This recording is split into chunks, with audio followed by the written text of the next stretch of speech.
In dreams, the lotus often appears at the moment when something becomes clear. Not loudly, not all at once, but with a quiet brilliance.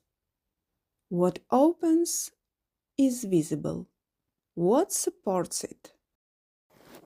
In this video, I paint this lotus as if it appears in a dream.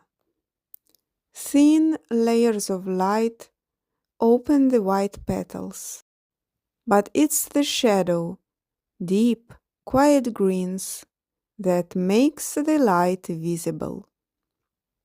The flower rises silently from dark water, held by what stays unseen. Light shines, but it's shadow that teaches it where to exist.